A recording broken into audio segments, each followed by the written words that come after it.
Well, what brought me to the center was over 10 years ago. It was on a Saturday morning. It was beautiful, bright, sunshiny day. My husband and I were going to have our coffee outside.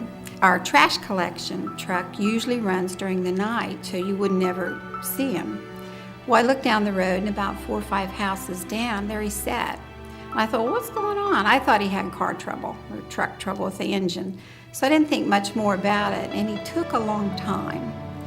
But when he finally started, he went very, very slow. And he bypassed the rest of the houses, and he stopped when he saw us.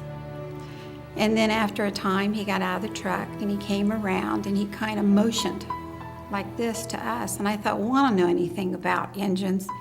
So I sat there and kept drinking my coffee. My husband got up and went over. And then they were going around the side of the truck, and he looks at me, and he goes like this. So I also went over, and we went to the back of the truck. And, you're standing there, and he looks at me, and he says, I've picked up a baby. You just stand there in shock and disbelief, and you're not believing what you're seeing. And you don't know what to say, you don't know what to do. Every kind of emotions running through you. What had happened, she had the baby on a Monday night in her parents' home in the basement, all by herself. The baby was perfectly full-term, healthy little baby girl. She immediately put her in a trash bag, tied it shut, took her out, put her in the garbage receptacle to be put out with the rest of the garbage. You're looking in the back of the truck, and the only thing we saw basically was her leg, because when the bag broke open, her little leg fell down in front of the blade.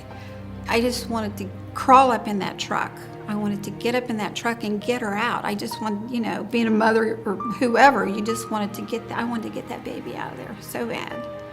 And they're like, Donna, you can't do that. But that was one of my first impulses. Once I realized it wasn't a doll baby, it was a baby. The baby had been born Monday night, and the garbage collection was early Saturday morning. And the coroner ruled that she had succumbed sometime Friday afternoon, late Friday afternoon. And it just hurt. That hurt even worse because she wanted to live she just wanted to live so hard. She really tried to hang in there. It's when they pulled the truck away. That probably, the impact that had, when they pulled that truck away, there a couple guys, the detectives or whatever they were, jumped up in that truck and were just hanging on the sides of the truck as they gently pulled the truck away. It was impounded, and they had to take it up to the township for the coroner to come out.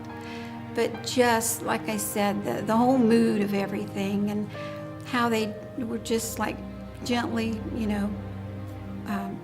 going with her it was just like they were protecting her or something. I don't know. It was just, I'll never forget that sight is when they pulled that truck away. Went up, very, very slowly up the road, but just the looks on their faces and just the respect and just, I don't know, it was a horrible weekend. You're just trying to wrap your mind around what you saw, and it's just disbelief and anger. I was just so angry. I just thought, what a waste, that didn't have to happen, this poor baby. So then I ended up writing her a letter. I just kind of had to put my feelings out and just tell her it was not her fault. It was nothing that she did, So anyhow, I got through the weekend, and Monday I was taking my own garbage out, and my knees just started shaking, and I just felt sick to my stomach.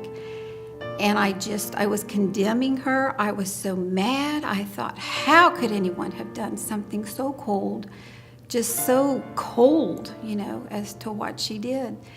And I can honestly tell you that I felt the hands of God on my shoulders. And I heard his voice very strongly. It's not for you to judge. It's for you to make a difference. So I went back in the house, and I got the phone book out. I thought about, volunteering many times, but it's easier not to do it. So I didn't. So I got the phone and I called the pregnancy center, and I got through to Gwen, who was the director at that time. And within an hour's time, I was sitting across from Gwen, and I was telling her my story. And I told her, I said, basically, I couldn't do anything for that little baby, but I need to try to make a difference for other babies. And that's basically what I tried to do. Most people's lives will never be interrupted in the way that Donna's life was with this tragedy. This was the event that compelled her to become a volunteer at the pregnancy center. Last year, 1,800 clients' needs were met with fewer than 30 volunteers working at the pregnancy center. It was a challenge for us, and we do need more volunteers. People often believe that there is nothing that one man or one woman can do to change the world, but we can change the life of one other person. It is our desire at the pregnancy center to decrease the number of teen pregnancies and abortions in this community, and we can do it one person at a time. Please prayerfully consider how you can support us with your resources, with your volunteer time, and mostly with your prayer. Thank you so much.